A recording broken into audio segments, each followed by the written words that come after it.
Hello friends, welcome to Learner's Planet. I welcome you to this fourth theory session for D and F block elements. In this session, we'll be discussing about the formation of colored compounds. We have already discussed about it, about the catalytic property of transition elements, and also about their alloy formations. The transition elements, they form alloys. Like steel. Steel is an alloy of iron, nickel, chromium. They also form interstitial compounds. So we'll be discussing about these things in the session. So let's start our session here. See, these transition metals have their tendency or strong tendency to form complex. These are the complex compounds. These are, say, if I'm taking this K4 FeCN6.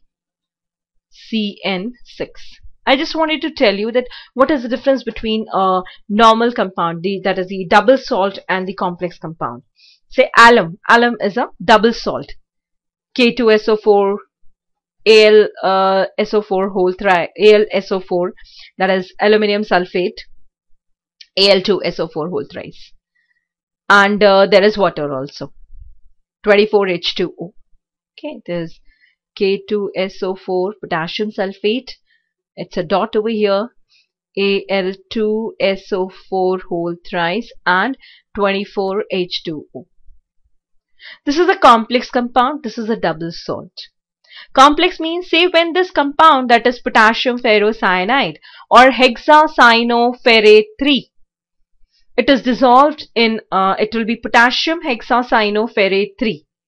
When it is dissolved in water, it will give 4 K plus ions and 1 anion, that is FeCN whole 6 and 4 minus. Okay, it should be 4 minus ions.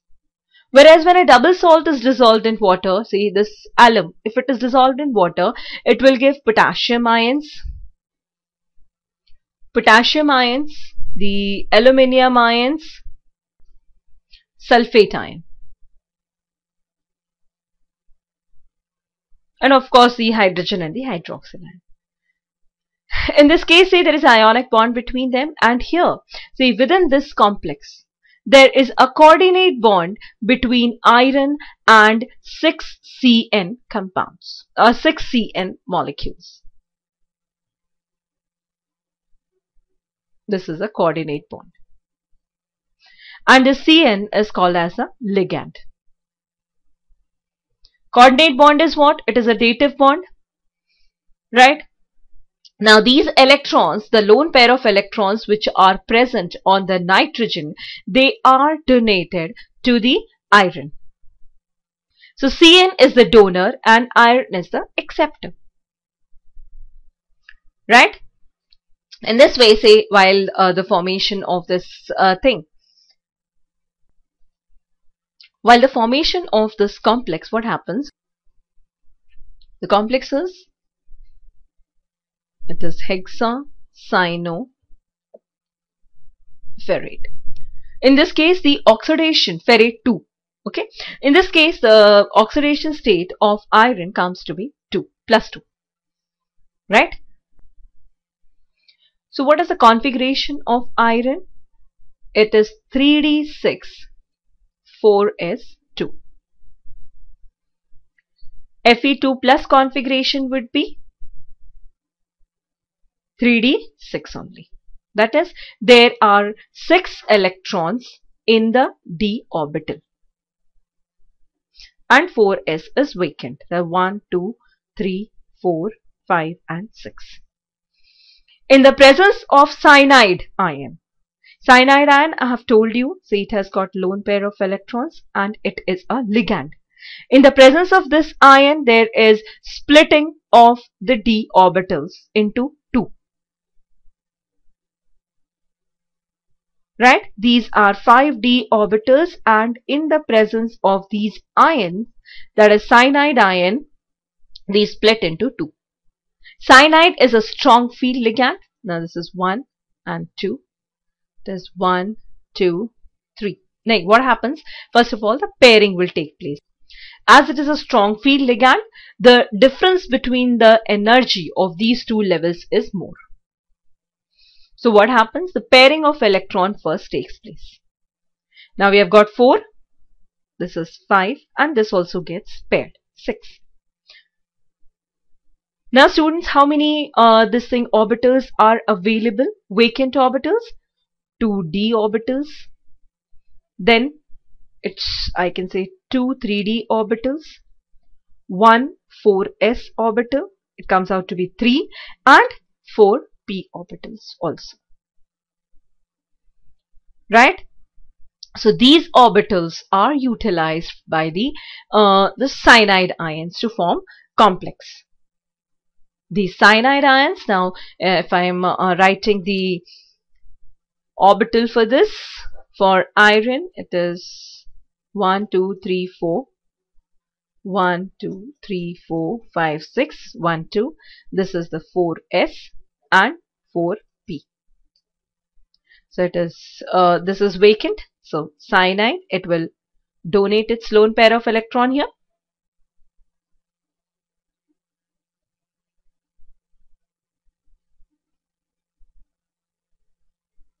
So these 6 cyanide molecules, they will donate their lone pair of electrons to the vacant d orbitals or vacant orbitals created. The vacant d orbital and also the s and the p orbital. That is why this complex is formed. Likewise, copper, this is tetraamine copper 2. This is yttrium complex, this is tetracarbonyl nickel complex, this is hexaamine cobalt 3 complex. This is again hexafluoride iron 3, ferrate 3 complex. This is the way how complexes are formed. So first reason why these complexes are formed would be the vacant d orbitals. The second reason, now students, what is happening? That these are taking up electrons from the ligands. It means that they should have the high nuclear charge so that they are attracting these electrons, right? And also their size is small. So complex formation tendency of ions of transition metals is due to small size. We know that across the period the size decreases. So till magnesium the size decreases and it becomes constant after that. And also the high nuclear charge of transition metal ions. So more is the nuclear charge. Say in this case iron, if I'm talking about, what is the atomic number of iron? It's 26. And this has got high effective nuclear charge. So due to the high nuclear charge and small size, they are able to attract the lone pair of electrons towards themselves. Right? And here I should talk about the nuclear charge of Fe2 plus ion. The nuclear charge of Fe2 plus ion here is say the atomic number is 26, and in case of this Fe2 plus ion also there are 26 protons. And also the second reason is the availability of vacant inner d orbitals of appropriate energy to accommodate lone pair of electrons. So what is the reason for the formation of complex by transition elements or transition metals? It is first the small size and high nuclear charge of their ions, that is the cations, and secondly the availability of vacant d orbitals, that is inner d orbitals, not the outer ones. It is not talking about the 4d orbitals, it is talking about the inner d orbitals of appropriate energy to accommodate the lone pair of electrons. That is why these transition elements form complexes. The next is formation of interstitial compounds. What are interstitial compounds? Transition elements combine with atoms of relatively small size like hydrogen, boron, carbon and nitrogen, forming interstitial compounds. The small atoms of these elements get entrapped in between the spaces or voids of the metal lattice. They have got voids and there they get entrapped. These are non-stoichiometric compounds. Non-stoichiometric means a specific formula cannot be given to these compounds. Stoichiometric compounds, they've got some formula. They've got a ratio of the atoms in their compounds. Some specific ratio. These compounds show essentially the same chemical properties as the parent metals, but they differ in physical properties such as density and hardness. Obviously, if there is some other atom entrapped, like these other small atom like hydrogen, boron, carbon, if it is entrapped, the physical property will be changed. See, steel and cast iron are hard due to the formation of interstitial compounds with carbon. The lesser is the carbon content, the softer is the metal. In case of iron, I'm talking about. Some non-stoichiometric compounds are, this is vanadium selenide. It is VSe.98, Fe.940, and also the titanium nitride. So these are some of the examples. Interstitial compounds are hard and dense because the smaller atoms of lighter elements occupy the interstices in the lattice, leading to a more closely packed structure. See, whatever voids are present, you must have discussed about the solid state. You must have studied about solid state. See, these voids are created in the packing of these metal atoms. Now, what happens that within these voids, these small atoms are entrapped. The atoms like boron, the atoms like nitrogen, carbon, they are entrapped. And thus it leads to the more closely packed structure. And thus interstitial compounds are more dense and hard. Due to greater electronic interactions, the strength of metallic bond also increases. So here also one of the reasons can be quoted, that is because of the presence of vacant d orbitals. They form interstitial compounds. Vacant d orbitals, they also aid in the formation of these interstitial compounds, right? Now these transition elements, they act as the catalysts also, like FeCl3. It anhydrous FeCl3. It acts as a catalyst in the Friedel-Crafts reaction. Likewise, V2O5 is used as a catalyst in contact process for the formation of sulfur trioxide. Iron and molybdenum are used as a catalyst in the manufacture of ammonia. So why they are used as catalysts? Now let's discuss about the catalytic properties of these transition elements. See, most of the transition metals and their compounds, particularly oxides, they've got good catalytic property. I have told you about this. That is platinum, iron, vanadium pentoxide, finely divided nickel. Iron, they are all used as the catalysts. Why? Why so? Because of the presence of vacant d orbitals. We have seen that they have got vacant d orbitals. They also show variable valencies. They can change their oxidation state and thus easily form unstable complex, providing d subshells for complex formation and a new pathway for the reaction. First of all, they've got vacant d orbital. Due to this, they show variable valency. Secondly, students, they have also got free valencies. They have got unpaired d electrons. So these have got unpaired d electrons, right? Now these act as the free valencies. What happens that the catalyst can catalyze a reaction by, say, adsorption on their surface, or by forming a compound with a new oxidation state. Say for example, the reaction of this nitrogen and hydrogen forming ammonia. Here iron is taken as the catalyst. Now these gases, they get adsorbed on the surface of iron. Why they are getting adsorbed? They are getting adsorbed due to the presence of free valencies. So they get adsorbed and they undergo then reaction. These gases, they get absorbed and the reaction starts. Or they can form an intermediate oxidation state. Say here, vanadium pentoxide. This is used in contact process for the manufacture of sulfuric acid.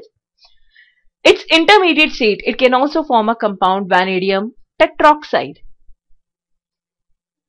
Right? It can show the variable valency. It can form an intermediate compound. And then this vanadium tetroxide will react with SO2, forming what? SO3.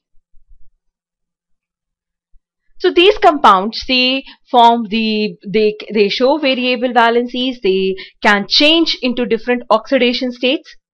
So they provide an alternative pathway. The reactants can either chemically combine with these compounds, with these elements, that is with the transition elements, because of the presence of vacant d orbitals, or they can be adsorbed on the surface of the catalyst due to the presence of free valencies. So the transition elements are very good catalysts. What is the function of catalysts? Catalysts, they provide an alternative pathway for the reaction. And what it does by providing this alternative pathway, it lowers the activation energy. Right? When it lowers the this energy barrier, the activation energy, alternative pathway, the activation energy required is less. Why? Because this is, say, if an uncatalyzed reaction, the energy hill is like this. For a catalyzed reaction, the energy hill is like this. That is this, it lowers the energy hill, or it lowers the threshold energy which is required for the reaction to take place. Okay.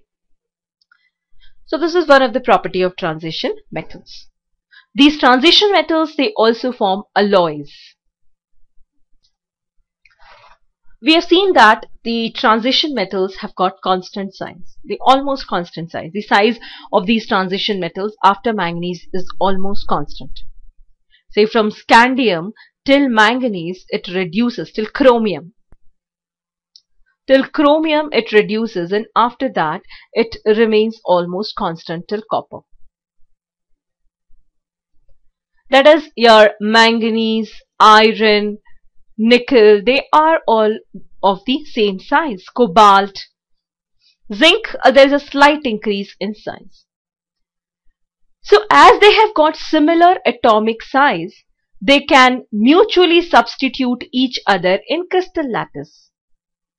And this gives solid solutions and smooth alloys. The stainless steel is an alloy of iron, nickel and chromium. Bronze is an alloy of copper and tin. Brass is an alloy of copper and zinc. So as these elements, they've got similar atomic size, they mutually substitute each other in crystal lattice.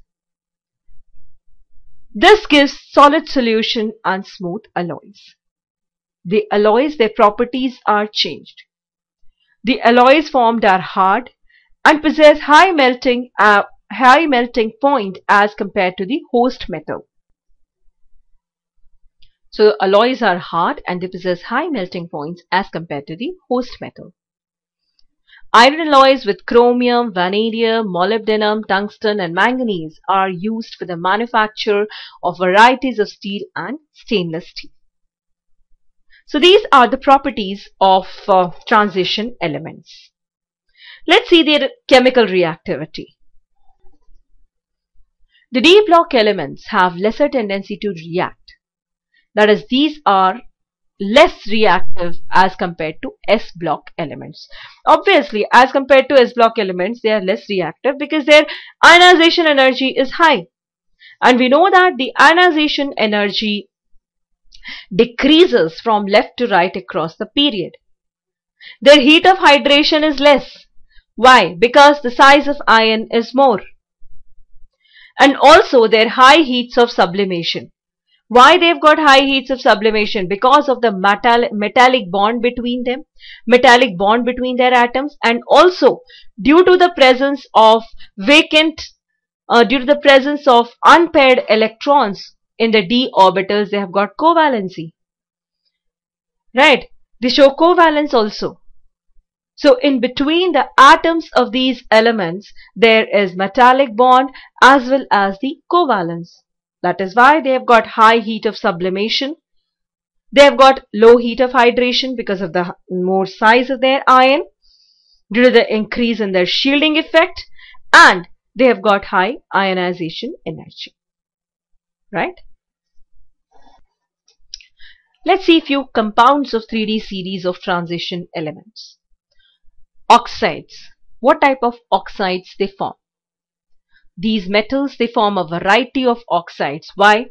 I told you that oxygen and fluorine, they have got high electronegativity. So due to their high electronegativities, these transition metals have got good affinity for oxygen.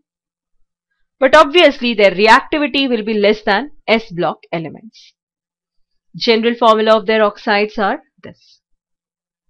That is, it can form MO type of oxide, M2O3 type of oxide, MO2 type of oxide, M3O4 type of oxide, M2O5, MO3 or M2O7.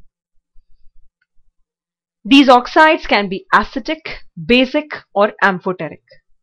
Now we all know that the acidic nature or the basic nature or amphoteric nature of any oxide depends upon the oxidation state of the element involved. The element of which the oxide is. In case of basic oxides, the transition metal has low oxidation state. Low oxidation state means, say here is an example of FeO. The oxidation state of iron is +2. Right? What it can do? It can change to Fe2O3. Ferrous oxide to ferric oxide. In case of ferric oxide, the oxidation state is +3. Here it's +2 and +3. It can easily lose its electron, or it can lose its electron to form 3+ ion. Right? So basic oxides, see, what are Lewis bases? They have the tendency to lose electrons. So there are students, you have to apply lots of concepts here. It is not like there is a border that it is of physical chemistry, it is of organic and it is of inorganic. The basic things you should know. Why an oxide is basic? Why an oxide is acidic? Why an oxide is amphoteric? Why a compound is called as a Lewis base? Or why, say, bases are categorized as Lewis bases. Right, there are various theories proposed, but you have to apply them as and when required. So these oxides are basic because they can change to their higher oxidation states by losing electrons. In this case, say zinc copper oxide CuO. The oxidation state is +2 here, but it's a basic oxide. But in this case, zinc oxide is amphoteric in nature. Except for zinc oxide, all are basic oxides. They can lose their electron and move to their higher oxidation states. Okay. Here students, there's a correction. It is Cu2O. Cu2O is a basic oxide. Here the oxidation state of copper is +1. I'm sorry, I made a mistake here, but I realized it. See, Cu, the oxidation state is +1 over here. It can easily lose an electron and change to CuO. And CuO is an amphoteric oxide. This cupric oxide and zinc oxide are amphoteric in nature, whereas cuprous oxide is basic in nature. Acidic oxides, the oxides in which transition element has higher oxidation state. So in this case, titanium oxide, what is the oxidation state of titanium here? It's +2. It can change to its +4 oxidation state by losing electrons.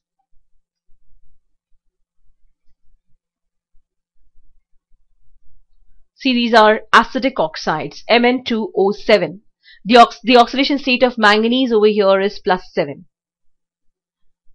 The oxidation state of vanadium over here is +5. The highest oxidation state they have. The oxidation state of chromium here is +6. So as they have higher oxidation state, they accept electrons and change to their lower oxidation states. That is why these are acidic oxides. Then we have got amphoteric oxides. That is the oxides in which transition metal has intermediate oxidation state. Say the zinc oxide, ferric oxide, the CuO, they are all what? They are all amphoteric oxides. The basic and the amphoteric oxides dissolve in non-oxidizing acids like hydrochloric acid, forming hydrated ions. Some of these oxides dissolve in acids, bases to form organometallic salts such as sodium zincate, potassium dichromate, potassium permanganate, forming the metallic salts. See, ferric hydroxide, FeOH3, it never exists in free state. On hydrolysis, FeCl3 does not give hydroxide, but it gives Fe2O3H2ON. So these are the general properties of their oxides. Likewise, halides of 3D series transition metals. Reaction of transition metals with halogen takes place at high temperature. The reaction is exothermic. Now there are two different things, students. One is, it is saying that it is taking place at high temperature. And secondly, it is saying that it is exothermic also. See, before the reaction has started, you have to provide some energy. There is some activation energy.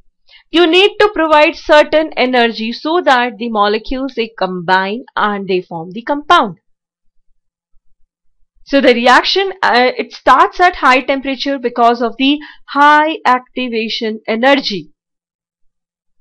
And therefore high temperature is required to cross over the threshold energy level and initiate chemical change.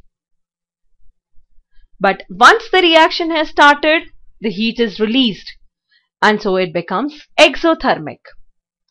The heat which is released is sufficient for carrying out the reaction. Now let's see the characteristics of their halides.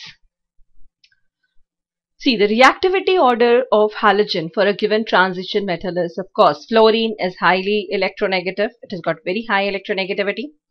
Then chlorine, then bromine, and then iodine. Fluorides, fluorine is highly electronegative. So fluorides of transition metals possess high oxidation state. Obviously, due to the small size, high chemical reactivity, and strong oxidizing nature. Fluorine is the strongest oxidizing agent also, right? Vanadium pentafluoride. So vanadium is showing +5 oxidation state. I've told you that these compounds, these transition elements with fluorides and oxides, they show very high oxidation states. Because of their small size, because of their high electronegativity. Fluorides of all the transition metals are ionic in nature. The ionic character of halides decreases in the order. Obviously, fluorides will be ionic because of the very high electronegativity, because of the strong oxidizing characteristic. Then chlorides, then bromides, then iodides. So CuF2 is ionic, whereas CuCl2 and CuBr2 are covalent. CuI2 is unstable. Okay. This, what will be the oxidation state of copper here? It will be +2, right? Cupric chloride and cupric bromide consist of infinite chlorine bridge chains with coordination number 6. Do remember this coordination number. Their coordination number is 6. I'll show you how bridge structures they are having.